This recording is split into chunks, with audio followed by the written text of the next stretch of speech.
ஏற்கனவே Angkor Wat டெம்பிள பத்தி நிறைய பேரு கேள்விப்பட்டிருப்பீங்க. ஆனா இந்த வீடியோல கம்போடியால இருக்கிற அங்கோர் வாட் டெம்பிள பத்தி நமக்கு தெரியாத 12 விஷயங்களை பத்தி தான் பார்க்க போறோம். அதுக்கு முன்னாடி நீங்களும் தமிழ் இன்ஃபோ சேனலை சப்ஸ்கிரைப் பண்ணாதவங்க சப்ஸ்கிரைப் பண்ணிக்கோங்க. அதுக்கு கீழே இருக்க ரெட் கலர் பட்டனையும் கிளிக் பண்ணிக்கோங்க. அதுக்கு பக்கத்துல இருக்க பெல் ஐகான் சிம்பிளையும் கிளிக் பண்ணிக்கோங்க. வாங்க வீடியோக்குள்ள போகலாம்.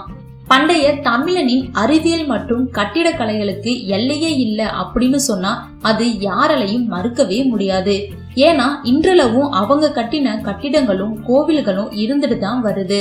அதுல முக்கியமானதுன்னு பாத்தீங்கன்னா 12ஆம் நூற்றாண்டுல கம்போடியா நாட்டுல 2ஆம் சூரிய வருணம்னால கட்டப்பட்ட அங்கோர் வாட் ஆலயம். ஏற்கனவே அங்கோர் வாட் டெம்பிள பத்தி நிறைய பேரு கேள்விப்பட்டிருப்பீங்க. ஆனா இந்த வீடியோல கம்போடியால இருக்கிற அங்கோர் வாட் டெம்பிள பத்தி நமக்கு தெரியாத 12 விஷயங்களை பத்தி தான் பாக்குறோம். ஃபர்ஸ்ட் பாத்தீங்கன்னா 2ஆம் சூரிய வருணம்னால கட்டப்பட்ட இந்த கோவில் கட்டும் போதே ஒரு விஷ்ணு ஆலயமா தான் கட்டப்பட்டுச்சு.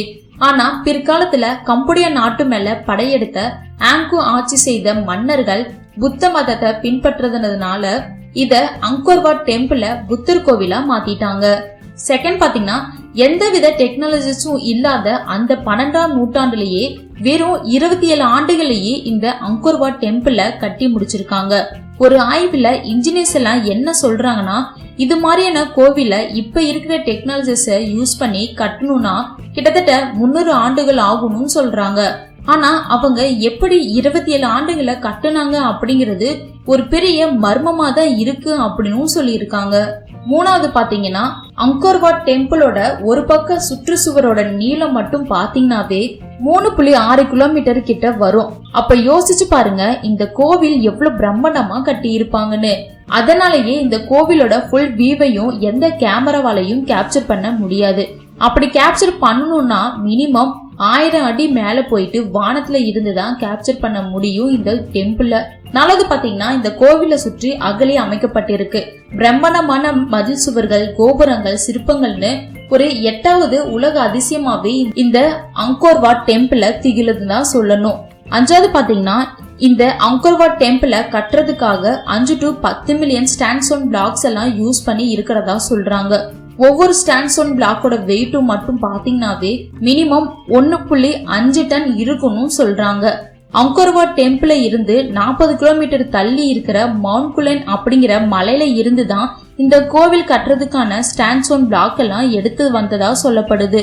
அந்த மலையில இருந்து கோவில் இருக்கிற இடத்துக்கு ஒரு கால்வாய் அமைச்சு நீர்வழி மூலமா அந்த கற்களை எல்லாம் கொண்டு வந்ததாவும் சொல்லப்படுது. அந்த அளவுக்கு திறமையா யோசிச்சு இருக்காங்க நம்ம பண்டைய காலத்து தமிழ்னு சொன்னா அது உண்மையாலுமே நமக்கு பெருமையா தாங்க இருக்குன்னு சொல்லணும். ஆறாவது பாத்தீங்கன்னா இந்த கோவில இருக்கிற சுவர்கள்ல ராமாயணம், மகாபாரத கதைகள், தேவர்கள் மற்றும் அசுரர்கள் பார்க்கடலை கடையும் அந்த காட்சிகள், சூரியவர்மனின் போர்த்திறனை விளக்கும் அந்த காட்சிகள் எல்லாமே இடம்பெற்றிருக்கு. அது மட்டும் இல்லாம கோவில சுற்றி நிறைய சிற்பங்களும் அமைக்கப்பட்டு இருக்கு. ஏழாவது பாத்தீங்கன்னா 14ஆம் நூற்றாண்டுல கம்போடியா நாட்டு மீது தாய்லாந்து, வியட்நாம்னு அடுத்தடுத்து எல்லாருமே போர் தொடுத்து வந்ததுனால கோவில சுற்றி இருந்த மக்கள் எல்லாருமே வெளியேற்றப்பட்டாங்க. இந்த கோவிலும் காட்டுக்குள்ள மறைஞ்சு போயிருச்சு. அதுக்கப்புறம் 18ஆம் நூற்றாண்டுல தான் சில மேற்கத்திய ஆய்வாளர்கள்னால இந்த கோவில் மறுபடியும் கண்டுபிடிக்கப்பட்டு புனரமைக்கப்பட்டுச்சு. எட்டாவது பாத்தீங்கன்னா 1992ஆம் ஆண்டு உலக பாரம்பரிய சின்னமாக இந்த அங்கோர் வாட் ஆலயம் யுனெஸ்கோவால அறிவிக்கப்பட்டுச்சு.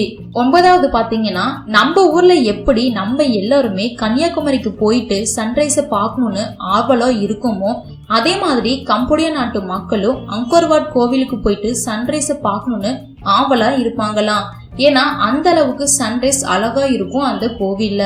10வது பாத்தீங்கன்னா அங்கோர் வாட் டெம்பிள உலக பாரம்பரிய சின்னமாக அறிவிச்ச பிறகு ஆயிரக்கணக்கான டூரிஸ்டர்ஸும் 2004ஆம் ஆண்டுக்கு மேல லட்சக்கணக்குல வர ஆரம்பிச்சாங்க. அதிகபட்சமா 2013ல 2 மில்லியன் டூரிஸ்டர்ஸ் வந்து சென்றதா ஒரு ஆய்வறிக்கை சொல்லுது. 11வது பாத்தீங்கன்னா அங்கோர் வாட் டெம்பிள இருக்கிற தமிழர் பாரம்பரியத்தை பார்த்து அந்த ஊர்லயும் தமிழ் கலாச்சாரத்தை பின்பற்றிட்டு வராங்க. அங்குள்ள குழந்தைகளுக்கு தமிழ் பேர்களும் வச்சுட்டு வராங்கன்னு ஒரு செய்தி இருக்கு. 12வது பாத்தீங்கன்னா இந்த அளவுக்கு சிறப்பு மிக்க அங்கோர் வாட் டெம்பிள் கம்போடியா நாட்டுக்கே பெருமை சேர்க்கறதுனால கம்போடியா நாட்டு தேசிய கொடியில இந்த அங்கோர் வாட் டெம்பிளோட போட்டோவும் வச்சிருக்காங்க. Okay friends, Angkor Wat temple பத்தின உங்களோட கருத்துக்களை கீழே இருக்க கமெண்ட் பாக்ஸ்ல கமெண்ட் பண்ணுங்க. உங்களுக்கு இந்த வீடியோ பிடிச்சிருந்தா லைக் பண்ணுங்க, ஷேர் பண்ணுங்க, கமெண்ட் பண்ணுங்க. மேலும் இது போன்ற வீடியோக்களுக்கு தமிழ் இன்ஃபோ சேனலை சப்ஸ்கிரைப் பண்ணுங்க.